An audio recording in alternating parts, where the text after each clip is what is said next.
Maths online class. I am your maths teacher, Mr. C.P. Barrett, and together we will solve the word problems which are actually based upon the linear equation with one variable. Okay, very simple things. Again, I will repeat the same thing.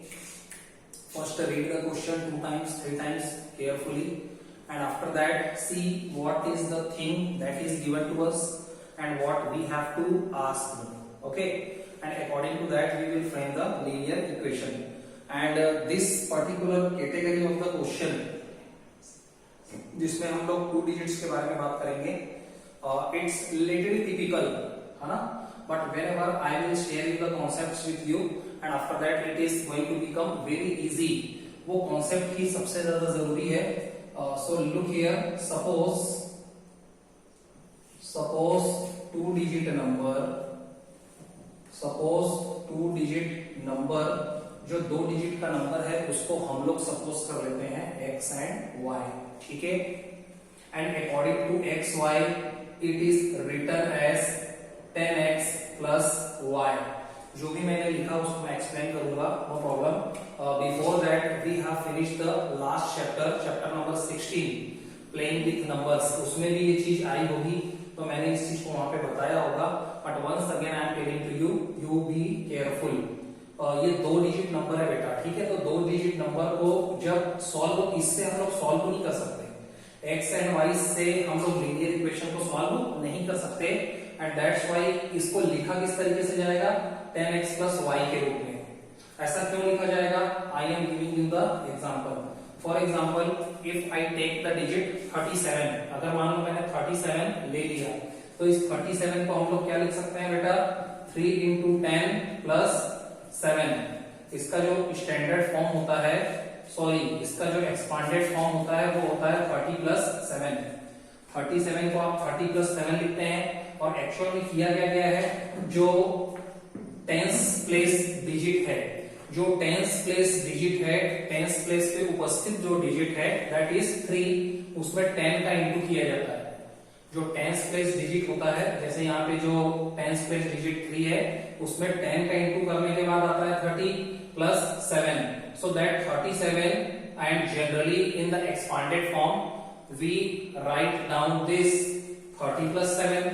ये बात भी सही है. और ये 30 आता कैसे है, when we multiply this left hand digit means tens place digit 3 with the 10, so we get 30 plus 7 plus the unit digit. So ये कॉन्सेप्ट अगर आपने समझ गए होंगे तो इसी तरीके से तो इसको लिखा गया है. यहाँ पे टेंस प्लेस पे कौन सा डिजिट है बेटा, x. अभी कोई डिजिट के रूप में तो लिखा नहीं गया है, वो वेरिएबल के रूप में लिखा गया है. सो x, तो इस टेंस प्लेस डिजिट पे मल्टीप्लीकेशन किसका होता है, 10 का. सो 10 into x plus unit digit means y. सो x y को लिखा जाता है 10x प्लस y. बस ये कॉन्सेप्ट बताना था. अब क्या होता है, हमने क्या सपोज कर लिया कि 2 डिजिट नंबर जो है वो xy है एंड 10x प्लस y है. ठीक है. अब when we interchange digit,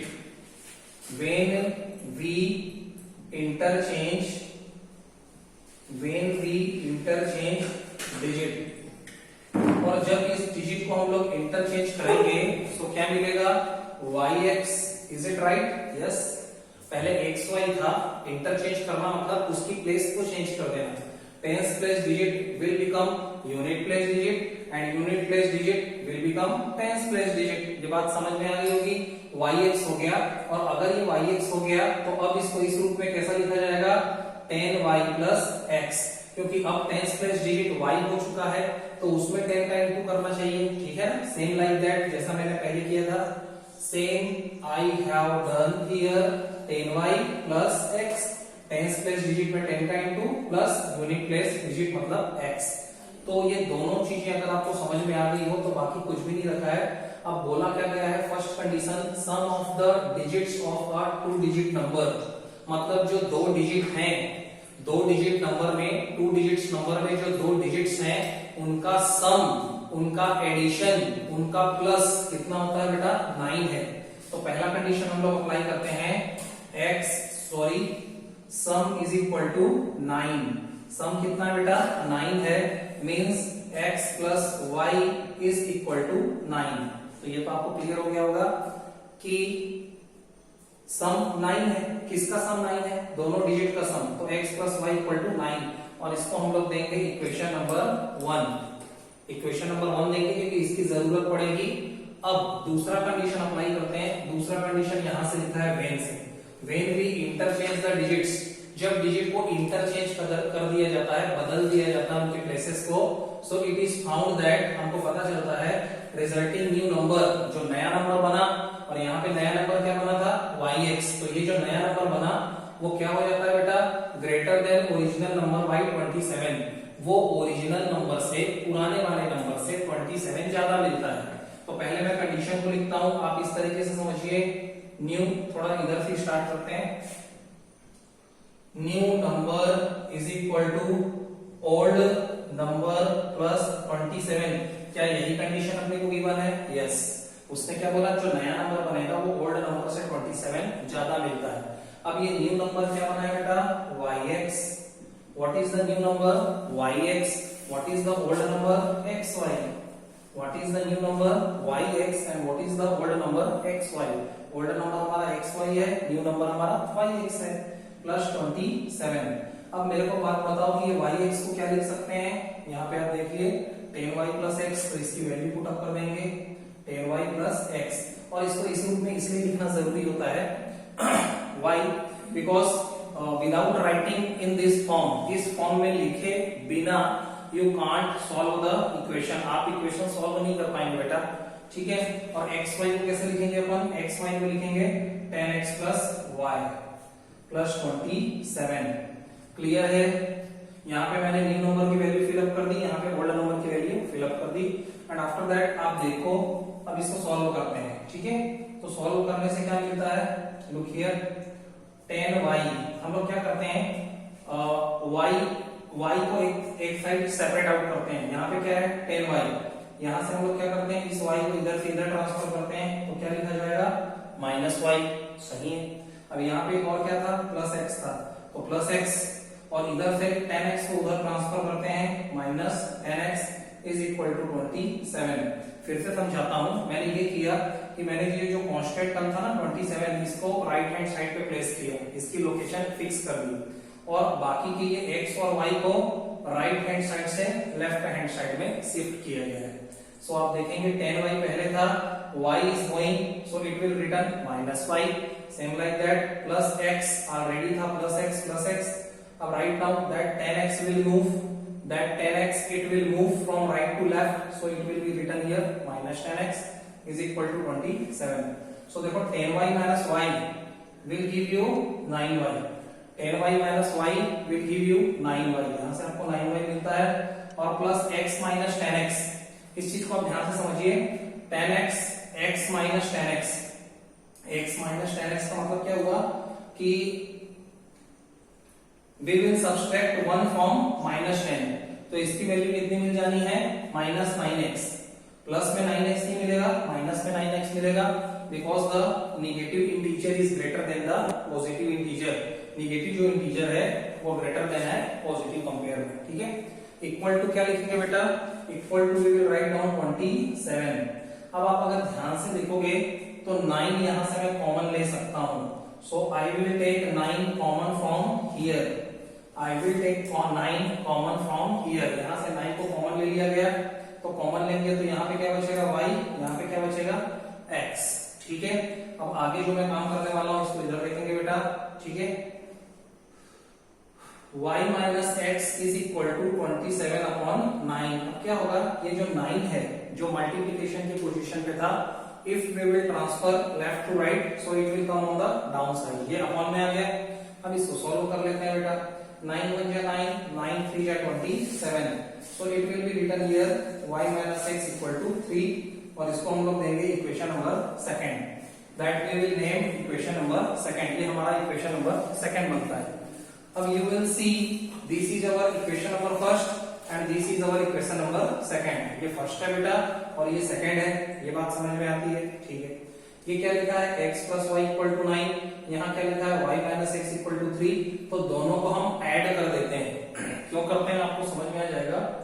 add equation number add equation 1 and second, मतलब ये कि फर्स्ट और सेकेंड को जोड़ देते हैं। तो जब किसी भी इक्वेशन को जोड़ा जाता है तो लेफ्ट वाला लेफ्ट के साथ जुड़ता है, राइट वाला राइट के साथ जुड़ता है। तो आप देखो इसको मैं पूरा का पूरा लिखता हूं x प्लस वाई, ठीक है, ये हो गया। अब ये वाला इसके लेफ्ट वाले से जुड़ेगा, मतलब y माइनस एक्स के साथ, equal to right hand side में राइट हैंड साइड वाले को जोड़ते हैं, तो 9 के साथ 3 जुड़ जाएगा, 9 प्लस 3। अब आप ध्यान से देखेंगे ऐसा इसलिए किया गया था क्योंकि एक x है और यहाँ पे माइनस एक्स है, ये अपने आप ही क्या हो जाएंगे बेटा, कैंसल, और कैंसल होने के बाद ये linear equation in one variable में कन्वर्ट हो चुका होगा। हम लोग इस इक्वेशन को तब तक सॉल्व नहीं कर सकते थे जब तक ये सिंगल वेरिएबल में कन्वर्ट ना हो जाए। अब ये सिंगल वेरिएबल में कन्वर्ट हो चुका है क्या? यस। अब इसको सॉल्व किया जा सकता है। y plus y will become 2y is equal to 9 plus 3 will become 12। 9 plus 3 कितना हो गया? 12। y प्लस वाई कितना हो गया? 2y, ठीक है। तो यहाँ से y की वैल्यू निकल के आ जाती है बेटा 12/2, and if we will solve further so we will get 6। अपने को क्या मिलता है? 6 मिल जाता है, 2 6 जा 12। अब y की निकल गई तो x की निकाल लेते हैं। तो x की निकालने के लिए क्या करेंगे? Put y equal to 6 in first. ये जो y की वैल्यू आती है 6, ये जो y की वैल्यू फाइंड आउट हुई है ना 6, इसको हम लोग इक्वेशन नंबर फर्स्ट पे रखते हैं। y की वैल्यू जो फाइंड आउट हुई है 6, इसको इक्वेशन नंबर फर्स्ट पे रखते हैं। सो देखो पहले इक्वेशन नंबर फर्स्ट को लिखते हैं बेटा, x plus y is equal to 9। x plus y is equal to 9, this is our equation number first. और इसमें y की वैल्यू 6 अपने को पुट अप करना है, y की वैल्यू 6 अपने को पुट अप करना है। So x plus y, y की जगह पे 6 रखते हैं, is equal to 9, and finally x is equal to we will get 9 minus 6 and x is equal to 3। तो x की वैल्यू 3 मिल गई, y की वैल्यू पहले मिल चुकी थी 6। तो जो नंबर है अब यहाँ पे देखेंगे, सो ओरिजिनल नंबर अपने को निकालना था। So I will write down original number. Original number को अपन ने क्या सपोज किया था बेटा? xy। तो xy में x और y की वैल्यू पुट अप करते हैं। x की जगह रखना है 3 और बेटा y की जगह रखना है 6। तो वो नंबर कौन सा निकलेगा? 36। This is our answer. थोड़ा सा लेंथी था, टिपिकल क्वेश्चन है, बहुत जल्दी से समझ में नहीं आता है, बट एक बार समझ लीजिए एंड आफ्टर दैट इस तरीके का कोई भी क्वेश्चन आएगा सो you can solve further. So look, फिर से है ना, सबसे पहले 2 डिजिट नंबर को सपोज करेंगे xy, और xy को लिखते हैं 10x प्लस y। ये बताऊंगा नहीं, that I have explained you earlier. When we interchange the digit, digit को जब इंटरचेंज कर दिया जाता है so it will become yx, और इसके हिसाब से हो जाएगा 10y plus x। बस यही चीजें याद रखने की थी, बताने की थी। Other than that other things are very very easy. देखो सम, उसने पहला कंडीशन क्या बोला था? Sum of the digits of a 2 digit number is 9। दोनों डिजिट का सम होता है 9, तो x plus y is equal to हो गया बेटा 9। ये तो क्लियर हो गया। सेकेंड कंडीशन उसने बोला कि new number will become the old number more than 27 more than the old number. That was the thing, that new number will become 27 more than the old number। मतलब ये कि जो नया नंबर होता है वो ओल्ड नंबर के compare में 27 ज्यादा होता है ना। तो इसको हमने लिख लिया, new number is equal to old number plus 27। New number we have yx, new number अपने पास yx होता है, old number is the already xy plus 27। अब इसको yx की वैल्यू अपन ने पुट अप कर दी 10y प्लस x, xy की वैल्यू अपन ने पुट अप कर दी 10x प्लस y। और इसके बाद जब इसको सॉल्व करते गए, कॉमन निकालना ये निकालना ये सब तो मालूम है, तो y minus x equal to 3 के रूप में दूसरा अपने को इक्वेशन मिलता है। और इस तरीके के क्वेश्चन में हमेशा आपको 2 इक्वेशन मिलेंगे। अब दोनों इक्वेशन की सहायता से, हेल्प से you will make the linear equation of the one variable. आपको किसी भी तरीके से या तो उसको ऐड करके या तो उसको सब्सट्रैक्ट करके किसी भी तरीके से आपको उसको किसमें कन्वर्ट करना पड़ेगा बेटा? उसको linear equation in one variable में कन्वर्ट करना होगा। जैसे हमने यहाँ पे ऐड करके x को कैंसिल करा दिया, y के रूप में लीनियर इक्वेशन बना, solve, we will get the value of y। और जब y की वैल्यू आएगी तो उसको किसी भी इक्वेशन में रख दीजिए, चाहे फर्स्ट में या सेकंड में, तो आपको x की वैल्यू मिलती है। तो इस तरीके से जो 2 अननोन क्वांटिटी थी यहाँ पे x और y, इसलिए ये यहाँ पे 2 अननोन क्वांटिटी थी ना x और y, इसलिए अपने को 2 इक्वेशन फॉर्म करने पड़े। तो ये क्वेश्चन ऐसा था that you can learn. Practice की जरूरत है, learn more and more, practice more and more. Next variety पे आते हैं।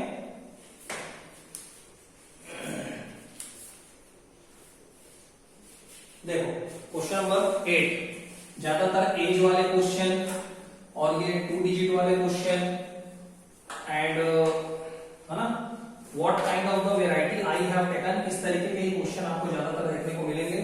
बहुत ज्यादा difficult typical question I don't think that you can see in the exam. ठीक है, you have to be ready for each and every kind, but ज्यादातर जो question पूछे जाते हैं एज वाले पे पूछे जाते हैं और इजी रहते हैं। Question number 8 we will see, look question number 8 क्या लिखा है बेटा, अमन्स एज। अमन्स एज मतलब अमन की उम्र कितनी है, is 3 times his, is 3 times, ये 3 टाइम्स है his son's age, his son's age. What is the meaning by it, this कि अमन नाम का एक व्यक्ति है, उसकी उम्र जो है that is 3 times his son age, वो उसके सन की एज की कितनी है बेटा, 3 टाइम्स है। 3 टाइम्स है मतलब 3 गुनी है, उसकी जितनी भी एज होगी वो अपने सन के कंपेयर में 3 टाइम्स होगी।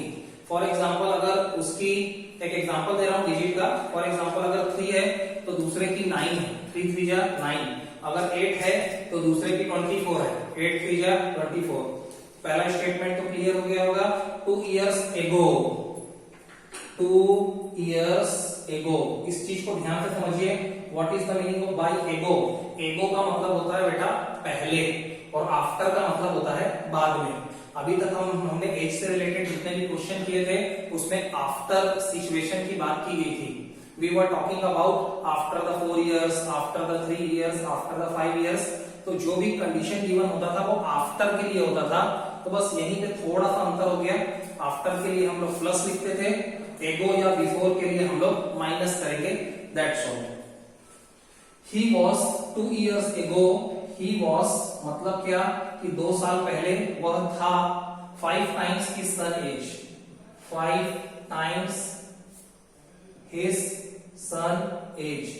What is the meaning by this, इसका मतलब ये हो गया बेटा कि 2 साल पहले अगर चले जाएं तो वो अपने सन के कंपेयर में, अपने पुत्र के कंपेयर में 5 टाइम्स था एज वाइज।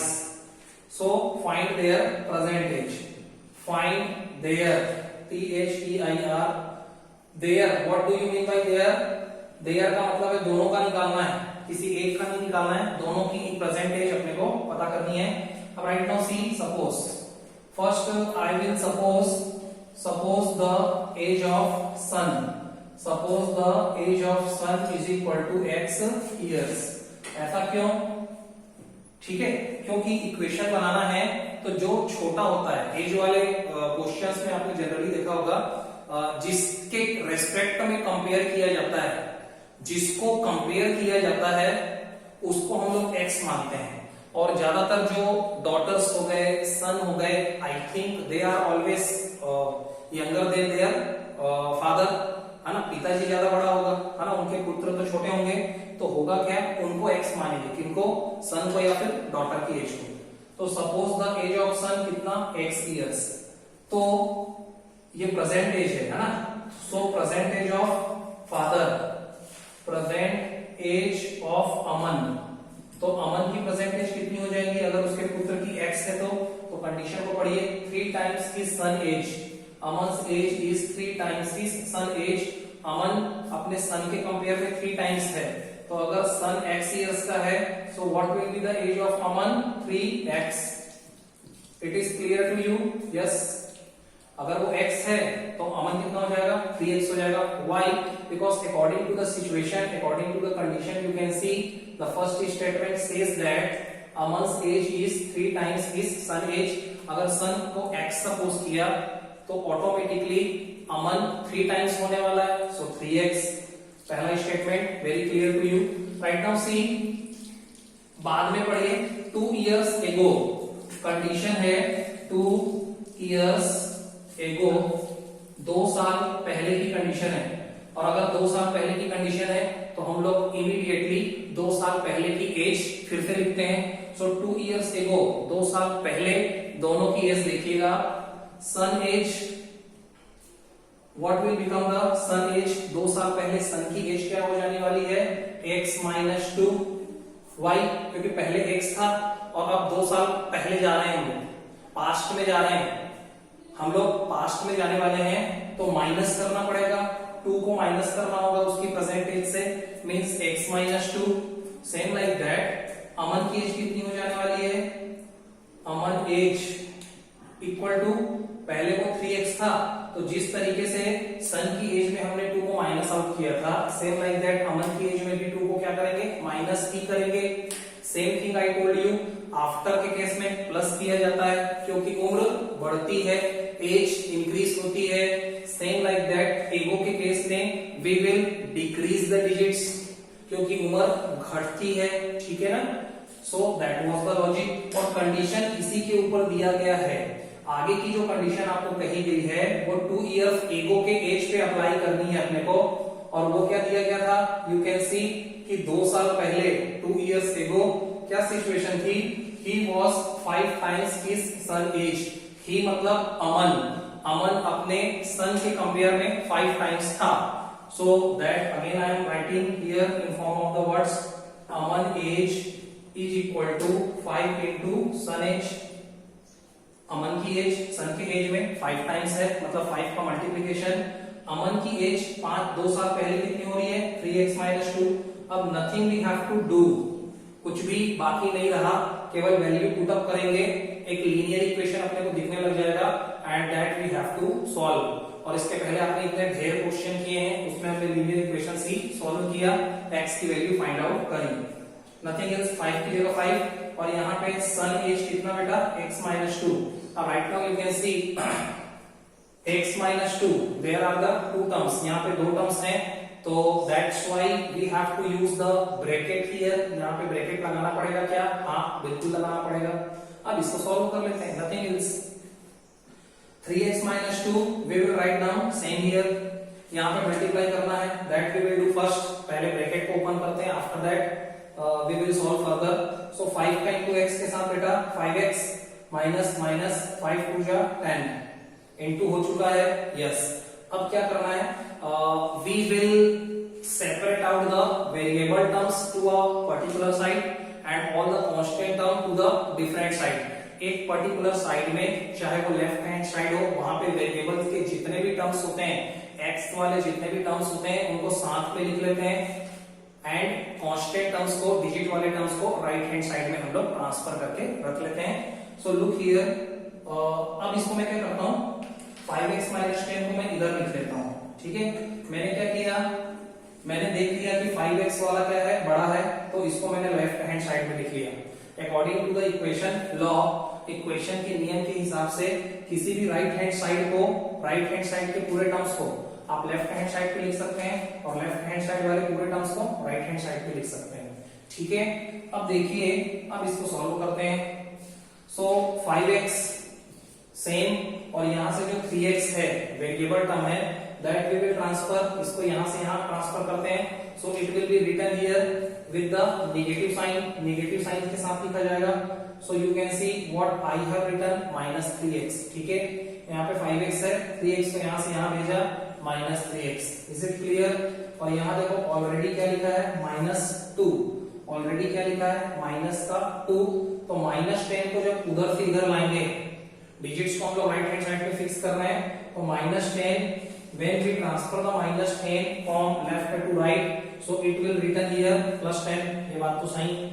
और ये सारी छोटी छोटी बातें I have explained you earlier। Solve करिए, 5x minus 3x will give you 2x equal to minus 2 plus 10 को सॉल्व करते हैं, है ना। तो माइनस का 2 प्लस का 10, सो प्लस में आंसर आएगा प्लस 8, ठीक है। 10 में से 2 गया 8। Further you solve, so x is equal to 8 upon 2. If you will cut down, 2 1 ja 2, 2 4 ja 8. Finally we will get x is equal to 4. But x की value तो आ चुकी है, बस यहीं से काम खत्म हो गया। x की वैल्यू जैसी आती है, उसके बाद दोनों की एज निकाल लीजिए। तो आप देखेंगे age of son, age of son, पुत्र की जो उम्र थी वो हमने क्या सपोज करी थी, x, और x की value already we have got. So 4 years, पुत्र कितने साल का हो गया, 4 साल का हो गया। Same like that अमन्स as, Aman की उम्र कितनी हो जाएगी, द एज ऑफ अमन, और you can say अमन्स as, Aman की एज कितनी हो जाएगी। आप क्वेश्चन को फिर से देखिए, स्टार्टिंग में 3x था, उसकी प्रेजेंट एज 3x थी। अब यहाँ पे आप लोगों को क्या करना है बेटा, x की वैल्यू फिल कर देना है। तो x की वैल्यू जो 4 निकली है उसको यहाँ पे 4 लिखिए और मल्टीप्लाई कर दीजिए 3 से, तो 3 4 जा 12 इयर्स। तो इस तरीके से अमन्स की एज 12 इयर्स है और सन की एज है 4 years. So that was the correct solution of the question. फिर से समझ लीजिएगा, again I am explaining you, कुछ भी नया नहीं। नया यहाँ पे ये हुआ कि कंडीशन थोड़ी सी चेंज है। Right now he is talking about the 2 years ago. Question कुछ भी हो सकता है, आपको मेथड क्लियर करना है। एगो के केस में आपको पास्ट में जाना होता है, तो आप प्रेजेंट एज में से जितने साल पहले वो बोलेगा, 2 साल पहले, 2 years ago, 3 years ago, 5 years ago, उसी को माइनस कर दीजिए। ठीक है, कंडीशन अच्छे से अप्लाई करेंगे and we will solve it and we will get the value of unknown quantity x। और जैसे ही x निकलेगा तो फिर से आप प्रेजेंट में आ जाइए।